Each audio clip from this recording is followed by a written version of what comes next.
ፍስሐ በረከት ስምዖን የት ይሆን ያለው? የበረከት ስምዖን ልጅ ፍስሐ በረከት ተማሪ ነበር። እጅግ ጨዋና ስርዓት ያለው ሰው አክባሪ ልጅ እንደነበር አስታውሳለሁ እና የሁለቱ ምርጫዎች ወግ የሚል መጽሐፍ አባቱ ሲያሳትም በስጦታ ሰጥቶኝም ነበር። የሚዲያ ናሬቲቭ ሰዎችን ምን ያህል እንደሚመረዝ የተረዳሁት ዛሬ ላይ ራሴንም የታዘብኩትን ትክክል ያልሆነ ስራ ሰራሁኝ።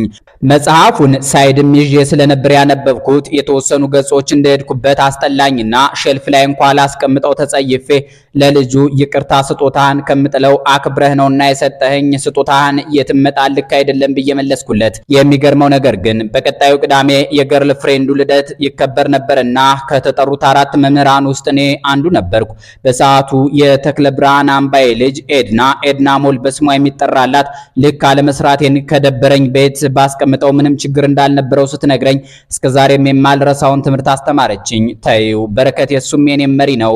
መሪ ሁሉንም ማስደሰት አይችልም። እኔም የሰጠሁት የመሪውን በረከት መጽሐፍ እንጂ የአባቴን አይደለም።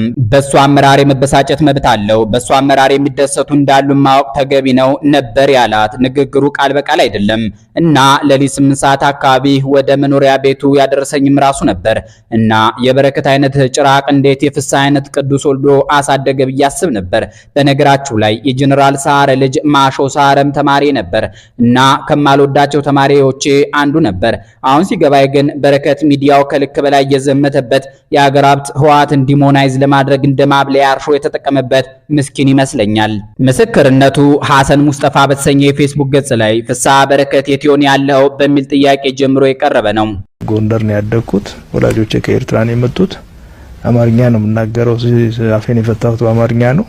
መቼስ በአዴን ሲባል መጀመሪያ ወደ አእምሯችን ግድግዳ ብቅ የሚሉ ሰው በረከት ስምዖን ናቸው። ስለሳቸው መጫወት ዛሬ ታሪክ ሆኗል። እኛም ቀጥለናል።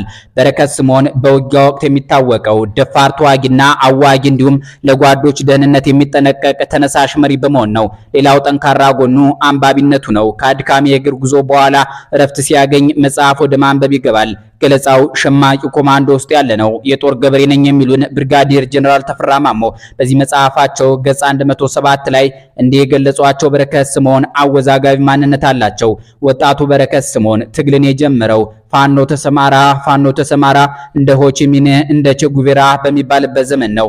የዚያ ትውልድ ወጣቶች ማርታ ለምን ሞተች እያሉ የጮህላት ኤርትራዊት ቆንጆ የዘመዶቹ ሀገር ልጅ ናት። የወትሮ መብርሃቱ ገብረ ሕይወት የአሁኑ በረከት ስምዖን ለመሆኑ ማናቸው ብላችሁ ተጠይቁ ይሆናል። የበረከት ስምዖን ሀገር ሁልጊዜ እንዳወዛገበ ነው። ተደጋግሞ ስለ ኤርትራዊነታቸው ይነገራል። ጎንደሬነታቸውን አምነው በረከት የጎንደር ልጅ ነው ሲሉ ለዘጋቢያችን የነገሩት ጎንደር ያሉ ጎንደር ላይ እሳቸው ቢወለዱም ከጎንደር በቅለው ከመለስ ዜናዊ ቀጥሎ የሚፈሩት ባለስልጣን በረከት ስምዖን ቢሆኑም የሁመራ ከተማ ከነሰሊጥ ምርቷ ከዋት ለተሰናበቱ 20 ሺህ ታጋዮች መሰጠቷ ጎንደሬን እንደ እግር እሳት እያቃጠለው ነበር።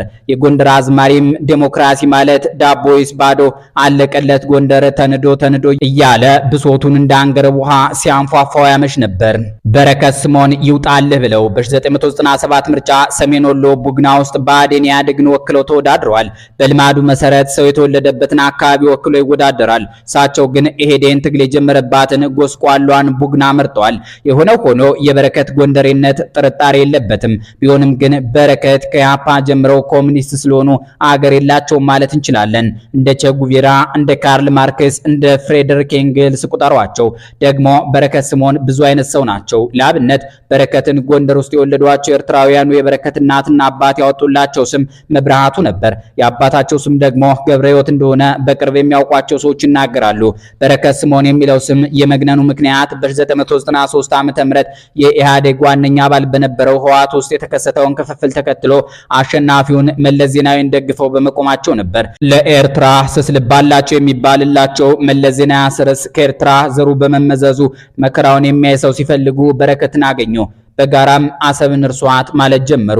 ሐሳባቸውን አደራጅተው በመናገርና የኢህአዴግን ርዕዮተ ዓለም የመንግስትን ፖሊሲዎች በመተንተን በኩል ወዲ ስምዖንን የሚያህል ጠፍቶ ነበር። አንዲት ኢትዮጵያ ቀይ ባህር የኛ ነው እያለ በጋዜጣና መጽሔት ፈረሱን ጭኖ ወደ አሰብ እየገሰገሰ የነበረውን ልሂቅ ያከሰሙት እሳቸው ናቸው። በዚህም የተነሳ መለስ ይወዷቸው ነበር። ከነገራችን ጋር ጠቅላይ ሚኒስትር አብይ አህመድ ለበረከት ስምዖን ልዩ ፍቅር እንዳላቸው እንሰማለን። በተለይ አብይ ወጣት ካድሬ ሳሉ ተክነውበታል የሚባለው አሰልጣኝነት ከበረከት ሳይጋባባቸው አይቀርም። እናም የምር ይወዷቸዋል። ለዚህ አንድ ምሳሌ እንጥቀስ። ሌፍተናንት ጀነራል ዮሐንስ ገብረ መስቀል አዙሪት በተሰኘው መጽሐፋቸው ውስጥ እንደመሰከሩ ከሆነ አብይ በረከትን የእስር ጊዜያቸው ሳይጠናቀቅ ከባህር ዳር ለማስፈታት ጥረት አድርገው ነበር።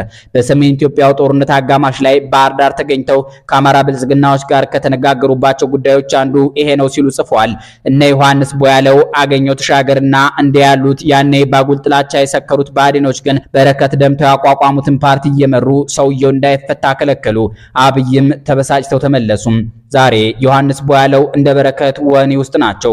በረከትና አብይ ይዋደዳሉ ተባብለናል። ወዲ ስምዖን በአብይ ጠቅላይነት መጀመሪያ ወራት ቤተ መንግስት ይገቡ ነበር። ደብረ ማርቆስ ከተማ ውስጥ ጎዛምን የተባለ ትልቅ ሆቴል አለ። በአንዲት የሐምሌ 2010 ዓ.ም ረፋድ በረከት ስምዖን እዚያ ገብተዋል ተብሎ ቀውጢ ሆነ። ወጣቶች በፌስቡክ እየተጠራሩ ሆቴሉን ማፈራረስ ቀጠሉ።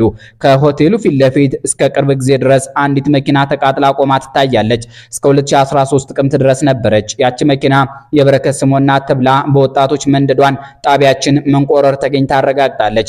ንብረትነቷ ግን የጣና በለስ ድርጅት ነበረች ይባላል። ያ ሁሉ ሲሆን የበረከት ስምዖን ትንቢታዊ ቃል ይሄ መንጋ ፍርድ ራሳቸውን መንጋውን የሚያዘጋጁትን አካላት ይበላቸዋል የሚል ነበር።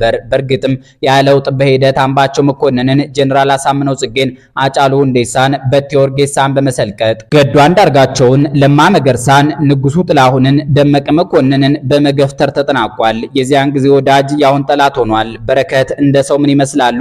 አመራር ላይስ እንዴት ነበሩ? የሚለው ጥያቄ አሁንም መልስ የሚፈልግ ነው። ተስፋዬ ገብረአብ የጋዜጠኛው ማስታወሻ በተሰኘው መጽሐፍ ውስጥ ግዙፍና ሙሉ ሰውነት ያለው ረጅምና ጸጉሩን ሙልጭ አድርጎ የተቆረጠ እንደ ንስር ጠቋሚ አፍንጫና ተራቢ አይኖች አሉት። ያም ሆኖ በቀላሉ የምትቀርበው አይነት ሰው ሆኖ አገኘሁት ሲል ለመጀመሪያ ጊዜ ትግራይ ሀገረ ሰላም ውስጥ የተመለከታቸውን በረከት ስምዖን የተባሉ ሰው ይገልጻቸዋል። ተስፋዬ ገብረአብ ፕሬስ መምሪያን ሲመራ አለቃው የስምዖን ልጅ ነበሩ።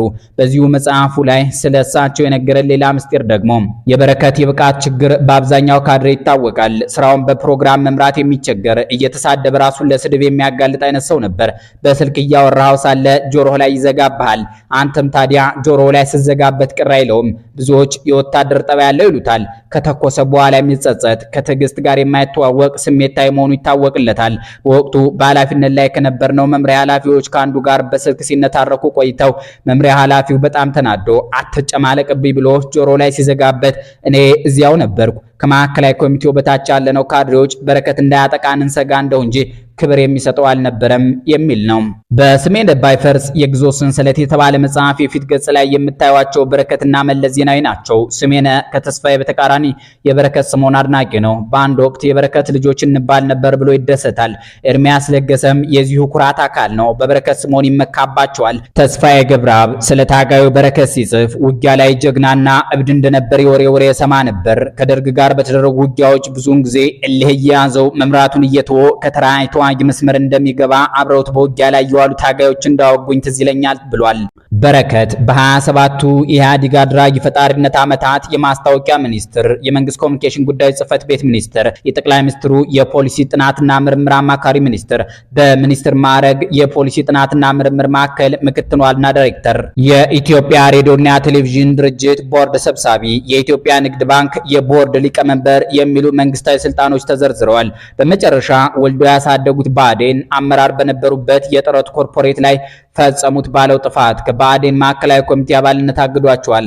ከዓመታት በፊትም እኒያን ገበሬውን አብዝተው ይወዳሉ የሚባልላቸውን ከስራ ውጭ ፋታ ኑሯቸው አይዝናኑም ሲሉ ብዙ የሚያውቋቸው ሰዎች የሚገልጿቸውን ግን አዳዲስ ብአዴኖች የሚፈሯቸውን በረከት ስምዖንን ከአዲስ አበባ ቤታቸው ወስደው ባህር ዳር አስሯቸዋል። በረከት ገጸ ብዙ ሰው ናቸው ተባብለናል። ከገጾቻቸው አንዱ ገጣሚነት ነው። ተስፋዬ ገብረአብ በረከት በገጣሚነት መታወቅ አይፈልግም እንጂ ጥሩ ግጥሞችን ይቋጥራል። ትዳርና ፍቅር ክልክል በነበረበት በትግሉ ወቅት በሚስጥር አፍቅሯት ለነበረችው ለዛሬዋ የልጆቹ እናት ስንኞች ቋጥሮላት እንደነበር በደጉ ዘመን አጫውቶኛል ይልና መቼስ ምን እንላለን በሚል ርዕስ የቀረበችውን የበረከት ስምዖን ግጥም አጋርቶናል። እንደ ተፋቀርን ላንተያይ ሳንተያይም ልንፋቀር እንደመናን ካለም ነገር ከስሙ ተራ ስንባረር በታጋይ ሕግ ተገድበን ባጉል ስርዓት ስንጠፈር መቼስ ምን እንላለን በተስፋ ከመሞት በቀር እንዴት ጻፈላቸው ሚስታቸውና በረከት ትዳርና ፍቅር የሚያግደውን ሕግ አንስተው ተጋብተው ወልደዋል። የኢህአፓ ታጋይ የኢትዮጵያ ኮሚኒስት ፓርቲና የኢህዴን መስራች በረከት ስምኦን በመጨረሻዎቹ የአረጋዊነት ዓመታት ስለ ሕይወታቸው የሚያትት መጽሐፍ እያዘጋጁ መሆኑን ከሰማን ወራት ተቆጠሩ። የእሳቸውን መጽሐፍ እየጠበቅን በረከት ስምኦን አሁን በሚገኙበት አሜሪካ ምድር እንዲደላቸው ተመኝተን ተሰናብተናል። ጤና ይስጥልን።